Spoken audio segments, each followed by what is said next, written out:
Hello साथीहरू, good morning. सबैजना आरामै हुनुहुन्छ होला। अनि के छ खबर हैन हजुरहरूको। अनि आज चाहिँ मैले भिडियो बनाउँदिनँ भन्ने सोचिरहेको थिएँ, तर पनि फेरि बनाउन मन लागिहाल्यो है। अनि भिडियो बनाउने बानी भइसकेको छ कि आजभोलि त भिडियो बनाउँदै काम गर्दै गर्ने बानी भइसकेको भएर अनि भिडियो बनाएँ फेरि। अनि मैले यति बेलासम्म भिडियो बनाउने बेलासम्म मैले आधाउधी कामहरू भइसकेको थिएँ। अनि त्यसपछि अब मेरो यो पानी भरेर फुल टिप्ने पालो भइसकेको थियो नि त यति बेला। अनि त्यति बेला बल्लबाट भिडियो स्टार्ट गरेँ।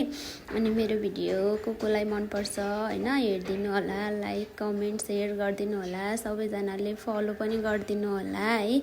अनि म पनि गर्नेछु, कमेन्ट गर्नु होला। अनि मैले चाहिँ यसरी फुल त दिनदिनै मेरो भिडियो हेरिनेहरूलाई थाहा होला हैन। यो चाहिँ मैले प्रायः जस्तो दिनदिनै राख्छु। अनि कहिलेकाहीँ चाहिँ मलाई अल्छी लाग्छ कि भिडियो बनाउँदिनँ, नत्र चाहिँ मैले पानीहरू चाहिँ चोखो पानी चाहिँ दिनदिनै राख्छु। अनि यता चिया पाकिसकेको थियो, दाल पनि बसालेको थिएँ। अनि म चाहिँ अब तरकारी लिनलाई पसल हिँडेँ है। पसल हिँड्न हामीलाई चाहिँ 5 मिनट जति हिँड्नुपर्छ नि त घरबाट। अनि त्यही भएर अनि आइपुगेँ, चोकमा आएँ तरकारी लिन। अनि बिहानको समयमा खासै भिडभाड हुन्न नि त। अनि खुल्ला सबै बन्द हुन्छ।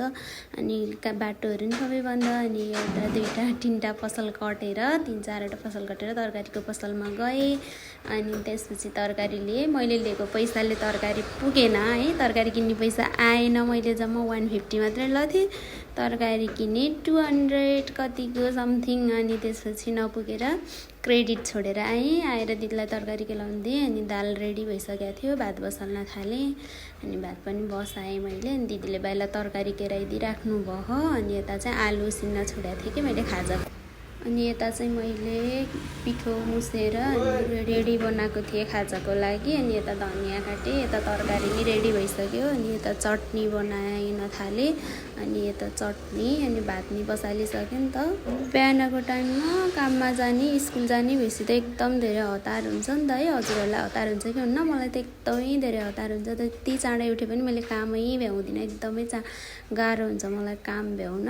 खोइ किन एकदम धेरै हतार हुन्छ कि काम नभ्याउने त होइन, तर 8 बजेभित्र भ्याउनु पर्ने भएको भएर नि होला। अनि मैले यति बजे चाहिँ भ्याउनै पर्छ भन्ने टाइपको हुन्छ मलाई चाहिँ। अनि हतार चाहिँ एकदमै हुन्छ। अनि यता खाजाको लागि आलु र धनियाँ रेडी गरेँ। मैले चाहिँ आलु परोठा बनाउने विचार गरेँ।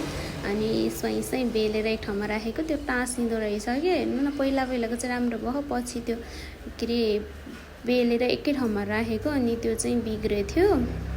तर पनि आफूलाई खाना त हो है, बेच्ने होइन के अरे, आफ्नो घरमा खानालाई त जति नि भइहाल्छ। अनि यसरी हाल्दै थिएँ, आफैले बनाउने, एक्लै खाने भने जस्तै आफै बनाउने, सबै कुरा आफैले गर्नु पर्ने। अनि फ्याट काम गरिहाल्छु म चाहिँ, कसैको आश पनि गर्दिनँ। अनि यता चटनी पनि रेडी बनाएँ। अनि यता खाजा पनि रेडी भइसक्यो मेरो दिउँसोको लागि है। अनि खानाहरू नि रेडी भइसक्यो। अब चाहिँ म अफिसको लागि रेडी हुन गएँ। अनि रेडी भएँ, खानासाना खाएर रेडी भएर अफिस निस्किएँ। बाई बाई गाइज, आजलाई यति।